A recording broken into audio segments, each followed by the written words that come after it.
Okay. Imagine you have just bought a new home. The highlight of the home is the living room. It is quite nice, but it is indeed small. Now imagine the police came and placed you on house arrest, but you can only, without arguing, stay within the boundaries of the tiny living room for the rest of your life. Could you imagine?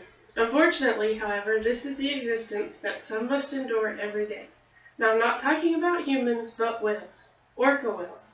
According to studies done by the Whale and Dolphin Conservation Society, an orca bull in captivity measures approximately 9.5 meters in length, 5.7 meters in width, and 2.1 meters in height, a small fraction of the vast ocean home they come from.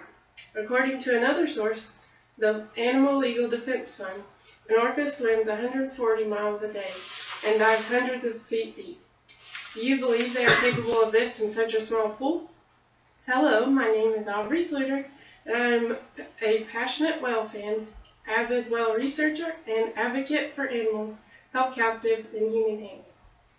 I wish to inform you of the devastation captivity has on whales, the ethical issues associated with captive whales, and the harm humans face indirectly by trapping these animals in this way. By capturing these animals from their ocean home, we are disrupting a natural cycle that is so important to our world. Sadly, we are bringing them pain in more ways than one. According to a study done by WDCS, the health problems developed within captive whales are numerous. Speaking specifically to mental conditions, captive orcas are so immobile and squeezed by their limited environment, they often unintentionally resort to mental insanity, leading to self-harm. Socially, they cannot associate with the fellow whales they are incarcerated with.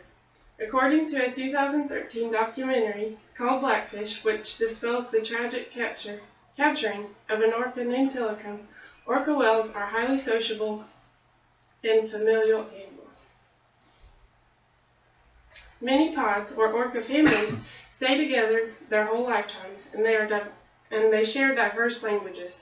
Therefore, as different orca whales are captured and put into one tank, they become aggressive with one another, and many females, the matriarchs of pods, can potentially harm males and cause massive lacerations and bites.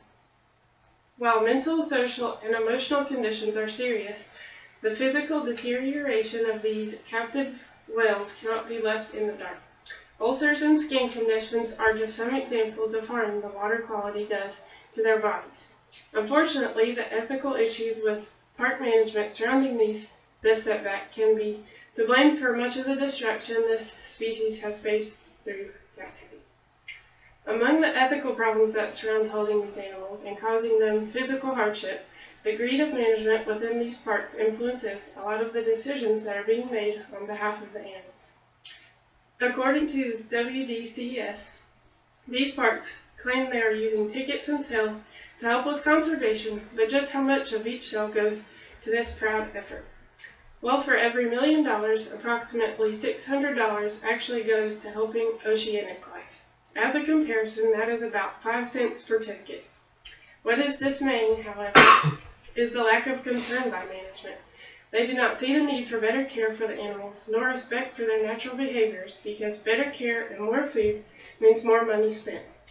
For example, according to the Blackfish film, many of the whales can sense the ending of a meal, or reinforcement methods in other words, by simply hearing the ice in the trainer's buckets. Once only ice is clanking around, they know the fish count is low. The effect of this is frustration by the whales and danger for the trainers. The ethical dilemmas being dealt with in this situation are detrimental enough, but what could be even more disastrous is the hardship humanity may be facing on itself by the capture and unethical care being demonstrated presently. What could these captive whales' suffering possibly mean for all of humanity, you may ask? Well, of the ocean's many predators, orcas are one of the top. With their existence in the wild, many of the animals lower on the totem pole may increase in existence, causing imbalance and natural inequity within the ocean. Humans, despite what is often advertised, need the ocean, and they need it to be healthy as well. According to the WDCS, orcas in the wild can live up to 80 or 90 years of age. In captivity, 92% of orcas in captivity did not live past the age of 25. This fast depletion of orcas in captivity could result in further capture to maintain business, leaving the ocean lessened of this beautiful species and our ocean less healthy. Also, humanity is further in danger with these animals in prison due to trainer safety. The people who directly care for these animals every day are always at risk. According to studies done by WDCS, there has not been one recorded death of any human in the wild, nor any aggressive acts caused by orcas. In captivity, however, there have been 4 deaths and more than 100 aggressive acts caused by orcas. If we are not careful, more of humanity will experience the same pain we are inflicting on them. With the public being informed and cognizant of these facts, nonetheless, many actions can be taken to aid this immoral circumstance. In conclusion, by coming to the realization of these 3 points, including discussion over the physical, emotional, and social downfalls that befall captive orcas, the ethical issues surrounding these captures, and the overall harm that humans may be inflicting on themselves by way of capturing the whales, the public can now be further aware of what captive orcas may be experiencing. Whether you care for the captive orca's well-being or not, at the very least, we can come to the deduction that the orca is a magnificent animal, and their sheer presence in the world calls for humanity's respect as we share the world with it. Thank you.